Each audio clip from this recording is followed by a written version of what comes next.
नागपुरात आज भाजप युवा मोर्चाच्या वतीने जोरदार आंदोलन करण्यात आलं। आक्रमक आंदोलन पाहायला मिळालं। या सगळ्या संदर्भात बोलण्यासाठी प्रदेशाध्यक्ष आहे युवा काँग्रेस युवा भाजपचे, काय सांगा? आज आम्ही काँग्रेसच्या कार्यालयावर सगळे महाराष्ट्र प्रदेश युवा मोर्चा आणि नागपूर शहर युवा मोर्चा पदाधिकारी चाललो असताना पोलिसांनी इथं आम्हाला अडवणूक केलेली आहे। आम्ही आज काँग्रेस पक्षाच्या पदाधिकाऱ्यांना जाब विचारायला चाललो होतो। महाराष्ट्रामध्ये प्रशासकीय 35 जिल्ह्यात महाराष्ट्र प्रदेश भारतीय जनता पार्टी युवा मोर्चा हे समाजामध्ये जाऊन लोकांमध्ये जाऊन हे आंदोलन करून काँग्रेस कसा फेक निगेटिव्ह पसरत आहे, भाजपचं षडयंत्र म्हणून कसं बोलत आहे, हे आम्ही आज सगळ्या समाजामध्ये जाऊन बोलत आहे। आणि आज हा नागपूरमध्ये जो आज आम्ही आंदोलन सगळ्या अमरावतीमध्ये आज आम्ही आंदोलन केलं आहे। आणि काँग्रेसच्या कार्यालयावर जाताना आम्ही आज इथे ह्यासाठी थांबतोय कारण शेवटी देवेंद्र भाऊंचे सरकार आहे, भारतीय जनता पार्टीचं सरकार आहे। हे सरकार न्यायव्यवस्था सांभाळणारं सरकार आहे, लोकांसाठी सरकार आहे। न्यायव्यवस्था कुठे बिघडली नाही पाहिजे यासाठी आम्ही पोलिसांच्या विनंतीला मान देऊन आता इथे थांबलेलो आहे। छत्रपती शिवाजी महाराज चौकात आंदोलन होतं, त्या ठिकाणी सुरू झालं, मात्र देवडिया भवनकडे तुम्ही धावत सुटलेत, काय नेमकं कारण? छत्रपती शिवाजी महाराजांच्या इथूनच आंदोलनाची सुरुवात होती आणि तिथून आम्ही काँग्रेसच्या ऑफिसवर हे जाणारच होतो। तिथनं सुरुवात होती आणि समाप्ती आम्ही काँग्रेसच्या कार्यालयावर करणार होतो। पण मी तुम्हाला सांगितलं न्यायव्यवस्था बिघडली नाही पाहिजे हे भारतीय जनता पार्टीचा प्रत्येक कार्यकर्ता जाणीव ठेवतो।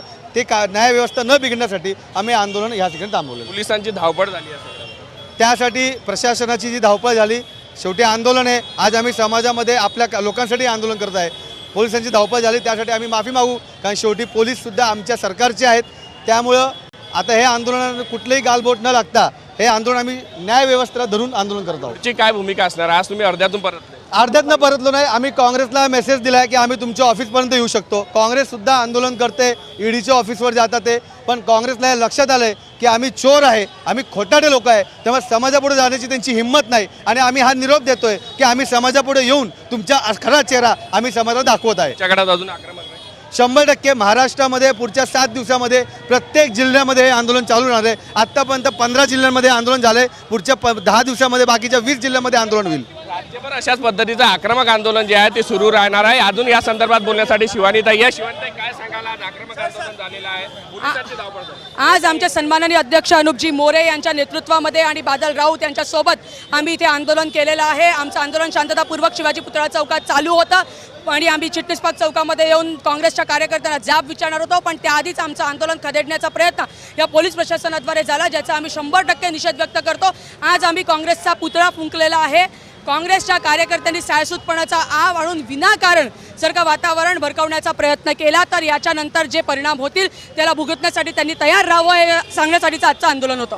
आक्रमक असं आंदोलन जे आहे ते कार्यकर्त्यांनी केलं आणि पुढच्या काळात अधिक तीव्र आंदोलन करू असा इशारा सुद्धा भाजपच्या युवा पदाधिकाऱ्यांनी या आंदोलनाच्या माध्यमातून दिला आहे। आज काँग्रेसच्या कार्यालयापर्यंत खरं तर धावत सुटले ते, मात्र पोलिसांनी मदत थांबवल्यामुळे हा सगळा वाद जो आहे तो थांबला। मात्र या पुढच्या काळात अधिक तीव्र आंदोलन करू असा इशाराही जो आहे तो भाजप युवा मोर्चाच्या पदाधिकाऱ्यांनी दिला आहे। व्हिडिओ जर्नलिस्ट सौरभ बलेसा, पराग डोबळे, साम टीव्ही न्यूज, नागपूर। देश विदेशातील प्रत्येक घडामोडींचे लाईव्ह अपडेट मिळवण्यासाठी आता साम टीव्हीच्या सर्व सोशल मीडिया प्लॅटफॉर्मला लाईक, फॉलो आणि सबस्क्राईब करा।